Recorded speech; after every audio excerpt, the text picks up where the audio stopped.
Huawei Mate 50 Pro. Ito yung latest and greatest from Huawei. After 2 years, naglabas ulit sila ng Mate series from the Mate 40 Pro.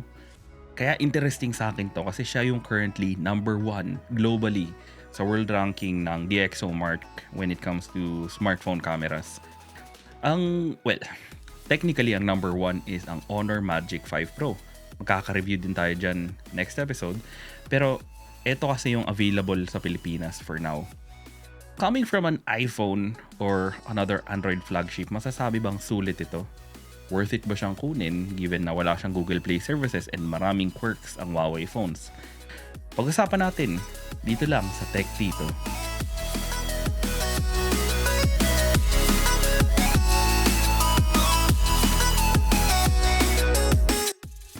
Okay, pros and cons tayo. Mabilis ang review lang. Ang unang-unang pro niya talaga is this X-Mage variable aperture camera. I think ito pa lang yung mainstream or globally available smartphone na merong adjustable aperture. Meaning, kaya niyang mag-step down from f2.8 to f1.4, I think. So, yung shallow depth of field niya, totoo, hindi yung basta AI computed lang or ginagamitan ng computational photography. Wala namang masama dun, but still having bigger lenses and a bigger sensor like yung meron itong Mate 50 Pro, still better. Kasi minsan hindi mo kayang i-fake yung physics ng shallow depth of field. And makikita natin sa sample images using yung kanyang variable aperture feature, mas maganda talaga siya. Now, meron din siyang ultra-wide and telephoto. And so far, magaling naman yung Huawei pagdating sa pag-add ng details from 3.5 all the way up to like 100 times kung gusto mo talaga. Pero para sa akin, gimmick lang talaga yon. Kung gusto mo gumamit ng telephoto, okay pa siya up until 10 times. Anything beyond that, kung meron kang gustong basahin from far away, I think okay lang. Pero kung gusto mo talagang kumuha ng magandang shot, hindi pa rin siya ka-level ng mga DSLR and mirrorless cameras na merong actual zoom lenses. Another pro ng Huawei Mate 50 Pro is yung kanilang Kunlun glass. Nung una medyo skeptical ako kasi syempre mas maganda pa rin sa tunog yung Gorilla Glass Victus Pro and yung Victus series. But itong Kunlun glass nila apparently 10 times stronger than the previous generation. And na-test ko ito accidentally nung nabagsak ko siya sa marble floor maybe 3 days ago. So far, walang kahit anong scratches, walang dents or anything. And malinis na malinis pa siya. In fact, tinanggal ko yung plastic screen protector na kasama by default. Yun, I guess, yung first con nitong phone nito is that mahirap humanap ng magandang tempered glass screen protector kasi nga curved siya. Now, hindi ko alam kung mas okay ba yung curved kaysa sa flat when it comes to usability. Personally, hindi ako fan ng curved phones kasi weird yung viewing angles pag nasa gilid ka. Mas gusto ko yung flat, completely flat, parang iPhone. Para buong buo, walang color shifts even doon sa edges. Yung specs nito is Snapdragon 8 Plus Gen 1. And the rest of specs ilalagay ko sa screen, including 8GB of RAM and 128 all the way to 512GB of storage, depende kung anong kukunin mo. Masasabi ko lang, responsive naman siya and very smooth. So for all day-to-day tasks like Facebook, Instagram, Twitter, and other apps na tulad ng YouTube, Spotify, wala kang magiging issue dyan. Gaming performance, dahil 8 Plus Gen 1 siya, wala. Pareho lang sa ibang 8 Plus Gen 1 smartphones. Really, at this price point, pagdating sa flagship, hindi na masyadong magandang pag-usapan yung gaming kasi halos pare-pareho na lang sila. It's all about the implementation na lang. That said, napansin ko na tong phone na to mabilis uminit. Kapag ginagamit ko siya, lalo na naka 4G. By the way, wala siyang 5G. I think one big con. Which is personally, I think, okay lang. Kasi 5G at this point sa atin sa Pilipinas, hindi siya ganun ka-useful unless nasa CBD areas ka na merong 5G. And even then, hindi naman din totoo yung 5G speeds natin unless nasa very, very specific areas ka in Metro Manila. That said, even at 4G, mabilis uminit yung phone na to. Yung battery life niya, hindi ganun kaganda. So, starting out at 100% by 7 a.m. by around 1 p.m. nasa 66% na lang ako, which is para sa akin pretty bad coming from an iPhone 14 Pro Max, which is what I'm using to shoot this video. Yung battery life, malaking bagay siya. Meron siyang super fast charging, and it comes with the charger and charging cable out of the box, which is good. Meron din siyang 50-watt wireless charging, which is way faster than most other phones, including the iPhone, which I think is limited to about 15 watts. Pero mas okay pa rin sana kung better yung battery life. Pag-usapan natin ngayon kung bakit I think ganun yung battery life niya. Walang Google Play services, walang Google Play Store, and basically lahat ng Google-related services hindi naka-install sa phone na to. And hindi siya pwedeng i-install directly. May mga workarounds na pwede nating pag-usapan later. But because of that, yun nga, nagamit ka ng things like Gbox and Gspaces para i-emulate yung Google Play subsystem. So, Gbox is an app that allows you to install Google apps and services through the app gallery, Huawei app gallery. Yun yung in place of the Play Store. Now, it's not so bad compared to like Gspace, for example, which napansin kong mas nakakadagdag sa drain ng battery life. Comparing the battery life with and without Gspace, makakasave ka ng around 20% battery life by 4 p.m. Pag-usapan natin yung design ng Huawei Mate 50 Pro.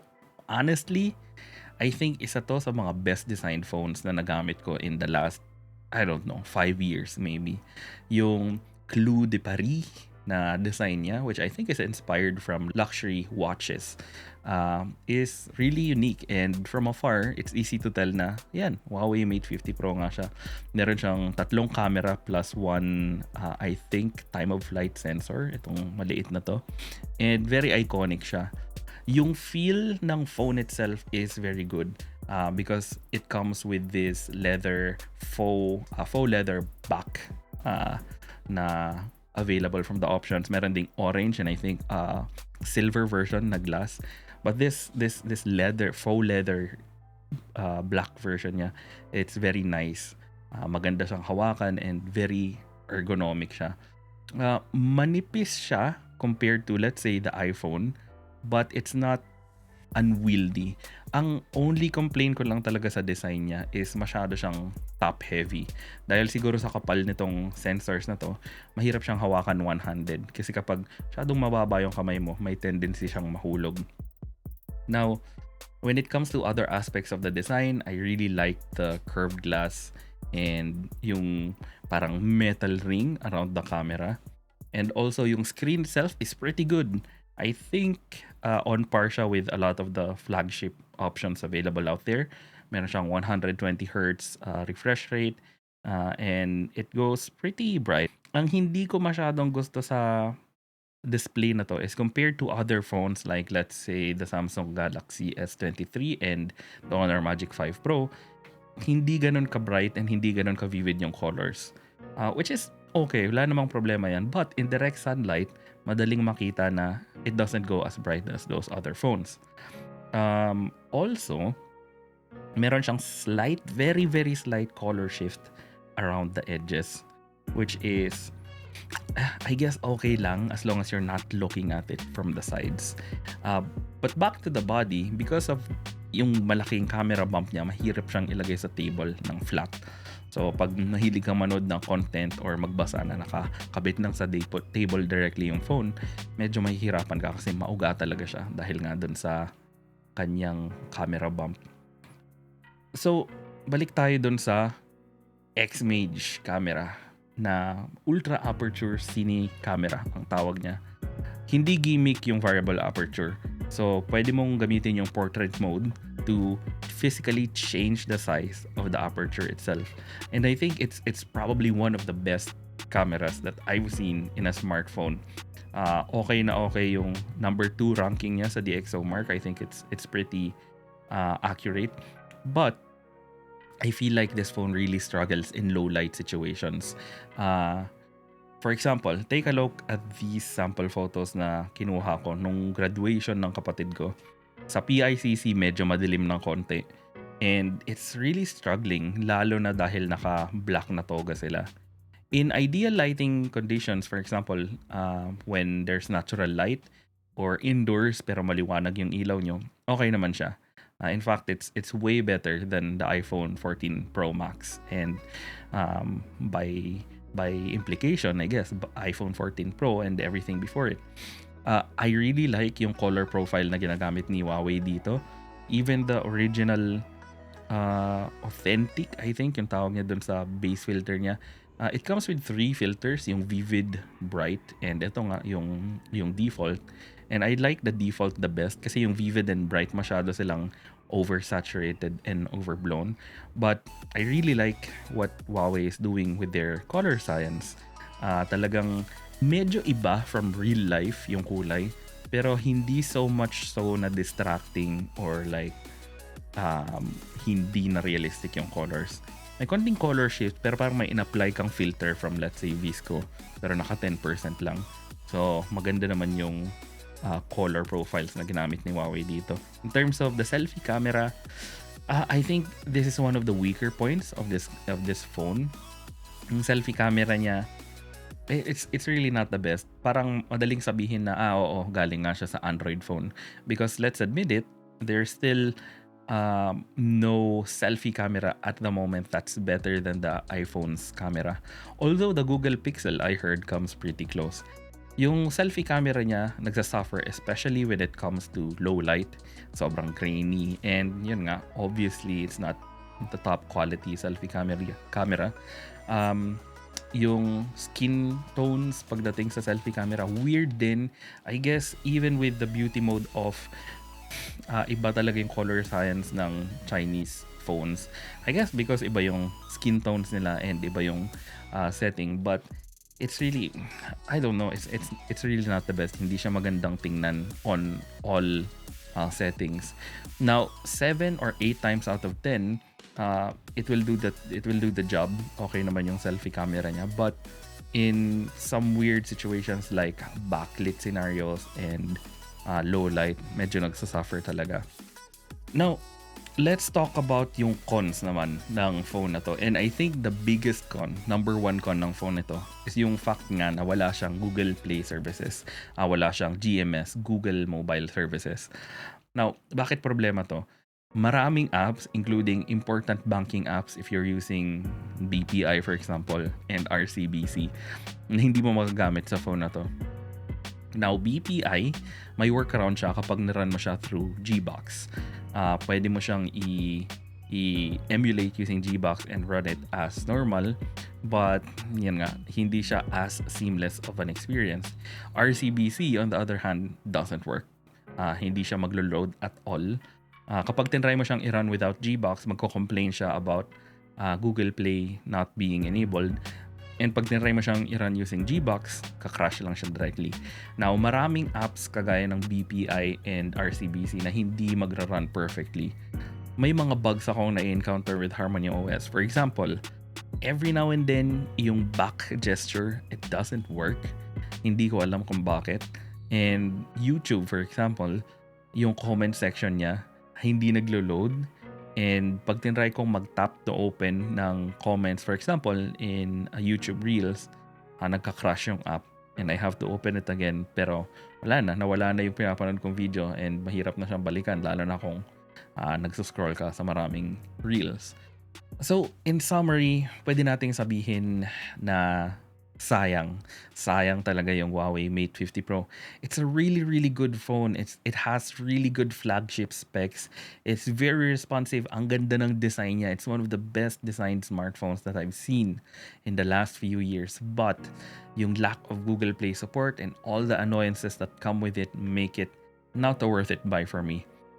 If you're coming from the Huawei Mate 40 Pro, or if you're coming from Samsung or even an iPhone, I would recommend giving this one a pass. Unless kailangan mo talaga nung high quality camera, which is really one of the best available in the Philippines right now, then you might be able to enjoy it. But for me, hindi ko siya magamit as a daily driver because of all the annoyances and all the weird usability issues na meron siya. if you're looking for your next smartphone to buy, I can probably skip the Huawei Mate 40 Pro.